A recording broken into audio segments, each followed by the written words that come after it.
Buenas tardes, amigos. Gracias por estar con nosotros en esta sobremesa. Un brevísimo comentario que lo hemos guardado estos días entendiendo que iba a entrar en la agenda de la política y hasta ahora no entró, que tiene que ver con la pobreza. Y digamos que los datos informados por el INDEC en la última semana, en realidad hay que entenderlos como tal. Esos datos ya son historia, porque pertenecen al primer semestre de este 2023. Y tengamos en cuenta que para esta segunda mitad del 2023 los índices de inflación prometen ser un poco más elevados que el primer semestre. Pero hay que entender esto. Argentina ha entrado en un esquema de pobreza estructural que se explica mucho más allá de lo que es la inflación. La inflación es un elemento que forma parte de este combo absolutamente explosivo. Estamos hablando el ritmo de la suba de precios de los productos, los servicios básicos, profundizan el problema, pero también hay otros factores que alientan a la pobreza en la Argentina. Y uno de los puntos centrales, y es de lo que la política no habla, yo esperaba escucharlo en el último debate presidencial y estuvo ausente, es la escasez de inversión que hay de empresas para crear puestos de trabajo decente. En lugar de seducir al capital, se ha seguido con el texto de combatiendo al capital, los empresarios son malos, el empresariado es perverso, los precios suben por culpa del empresariado. Y cuando nos referimos a empresariado, hablamos del señor que quiere abrir un maxiquiosco y está hace 6 meses luchando en la municipalidad para que le den un papelito que le diga que pueda trabajar. O también estamos hablando de un señor en el Chingo que quizás quiera poner un taller metalúrgico y la carga impositiva es tan brutal que cuando hace los números en el papel, el negocio no cierra.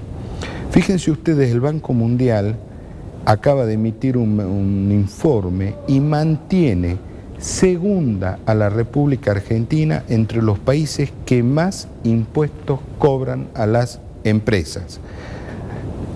¿Cuál está detrás de la Argentina? La isla Gran Comoras. ¿Y qué es lo que dice este informe del Banco Mundial? Que el Estado se queda vía impuestos con el 106,3% de las utilidades.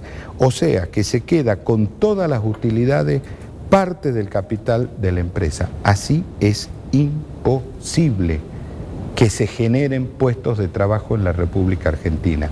Y en la medida que no se generen puestos de trabajo decentes, y los puestos de trabajo decentes son en la actividad privada, no en el Estado, porque el Estado no produce nada, el Estado es el déficit. Al dinero lo produce la actividad privada, no lo produce el Estado. A los cajeros automáticos no lo carga un duende a la noche. A los cajeros automáticos lo cargan los impuestos de la gente. En la medida que estos temas no estén en la agenda política, va a ser muy difícil pensar en cómo salimos de esto. Vamos a preguntar por qué estos temas no están. Y otro tema que también para nosotros es absolutamente medular, las economías regionales. Se habla mucho de federalismo, frases hechas, catálogos de buenas intenciones, pero sobre economías regionales en profundidad nadie dice nada. Hoy nos va a acompañar la candidata a senadora nacional de Unión por la Patria, la señora Carolina Moisés. 30 segundos y estamos con ella.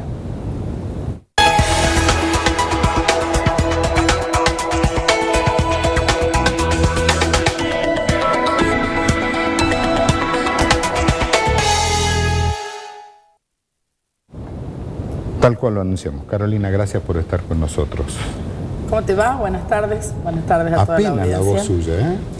Sí, esta es la quinta entrevista del día y sí, no paramos de hablar. Carolina, me dijo ayer que hablo mucho. Economías regionales, no está en la agenda. Mira, voy a discutir con vos casi todo tu editorial, si querés, punto por punto. Está en la agenda de la campaña, por lo menos, de Sergio Massa. Nuestras economías regionales en estos últimos 15 días han recibido especialmente una medida que ha posicionado su situación en un beneficio muy importante, que es la eliminación de las retenciones a la gran mayoría de los productos exportables. Pero eso no es al productor, eso es a las exportadoras, no al... A ver, al amigo Leaño de Perico, que es un pequeño productor agropecuario, no le alcanza. Sí le alcanza a Mazalín, pero no a don Leaño. Mira, estuve reunida con la gente de la Cámara del Tabaco y por supuesto que sí, los beneficia en términos estructurales. Obviamente que habrá un Leaños que no lo beneficie tanto y habrá un Juárez que lo beneficie un poco más. Estas medidas benefician en su conjunto hoy a todos los productos exportables de Jujuy, no solamente al tabaco. El tabaco, con la decisión de eliminar las retenciones a la gran mayoría de los productos exportables agroalimentarios, ¿sí? Lo que se busca es que se induzca a la industrialización de esos productos. Así también hay un montón de programas, de proyectos, de empresas hoy beneficiarias con esos programas que han triplicado y hasta sextuplicado su capacidad exportadora y son pymes. Una de ellas, por ejemplo, PSA, la que nos venden los filtros de agua que tenemos en la casa, algunos, ¿sí? Bueno, esa empresa le está vendiendo a China, Europa, a Asia. La verdad es que es un modelo que con asistencia, digamos, un modelo muy positivo de pyme, con asistencia del Estado para poder abrir mercados y facilitar las exportaciones. Vamos a decir, es un caso. Hay más de 28 casos como ese que han multiplicado su capacidad de dar trabajo genuino y en buenas condiciones, como el que vos decís que no hay. No hay en Jujuy, ¿sí? Bueno, pero hay un elemento de lo que vos hablaste en tu editorial, de que no hay en Jujuy, es verdad. Porque Jujuy sostiene una gran parte de su economía en negro y es economía informal, ¿sí? Pero eso no tiene que ver con políticas nacionales, tiene que ver con cuestiones también locales, ¿sí? De ese cambio de matriz productiva que no pasó. Déjeme, tratemos de dialogar, candidata. Pero me parece que hay responsabilidades compartidas. Puse el ejemplo de la municipalidad. Usted quiere abrir un kiosco ahora, va a estar 6 meses con la municipalidad de San Salvador de Jujuy para que le den un papelito que diga que pueda abrir, ¿sí?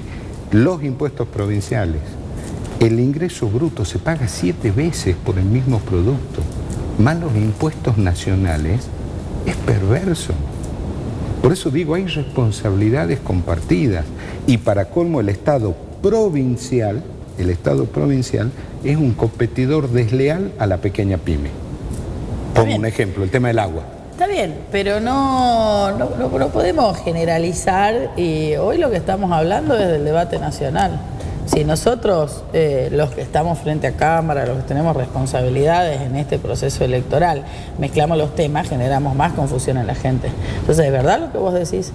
Hay una cadena, hay distintos responsables, bien. Pero hoy la gente tiene que focalizar en las responsabilidades del orden nacional en términos de que lo que hay que elegir es un presidente y quién va a conducir los destinos de nuestro país y quién va a definir la política impositiva.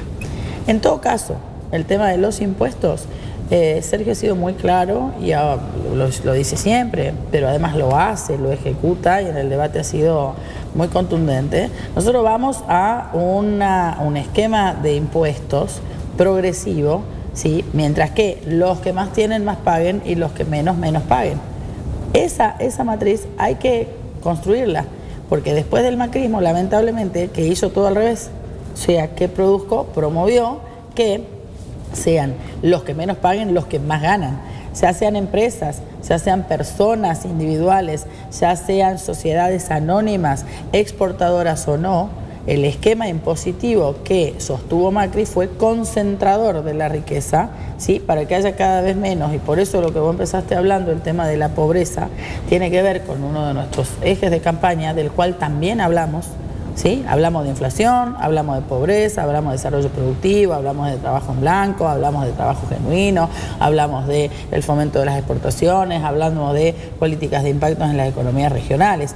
Todo eso que vos en tu editorial dijiste que no está en la agenda de la campaña, lo veo en la agenda. Creo que no está en la agenda digamos, no estaría jamás en la agenda de Patricia Bullrich, porque claramente no está en su agenda.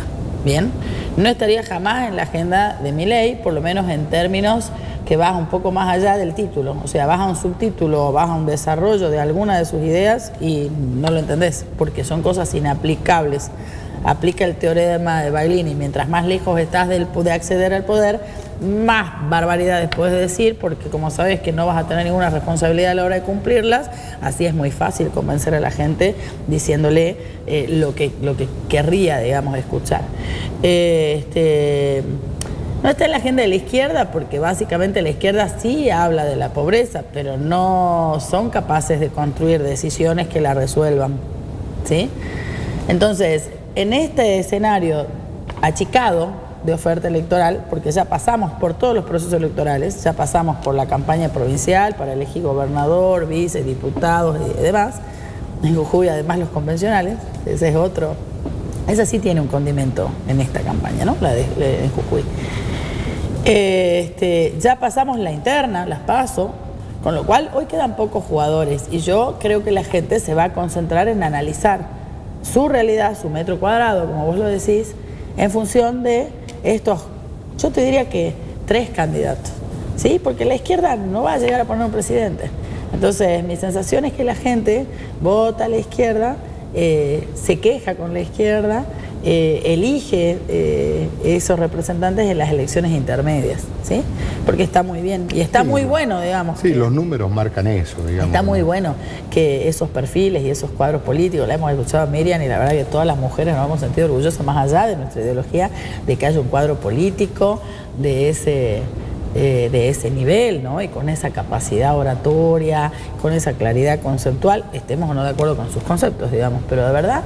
Pero es claro, Miriam no va a ser presidenta de los argentinos, por lo tanto, acá en Jujuy no creo que hoy la izquierda sea una opción, digamos, y una alternativa, porque no sería muy útil para Jujuy, primero porque no va a llegar a ser presidenta y segundo porque Vilca, que es su candidato a senador, que él claramente compite conmigo, no va a formar parte, digamos, del gobierno. Lo que necesita Jujuy es eso, digamos, que formemos parte del proyecto de Sergio Massa. Entonces, por ese lado. Por otro lado, creo que en esa oferta también, analizar, Bullrich es Macri, la escuchábamos en el debate el otro día. Yo pensaba que era solamente por el fondo, pero la verdad que no suelo escucharla mucho, en términos de escucharla verbalmente, o sea, leo, sé lo que dice, cuáles son sus propuestas, pero no... Y la vi, y la verdad es que casi que balbucea como Macri, viste que Macri no terminaba un concepto, le repreguntabas algo y ya no lo sabía explicar, era como que, bueno, me dio esa impresión, porque Patricia es Macri, y creo que la gente ya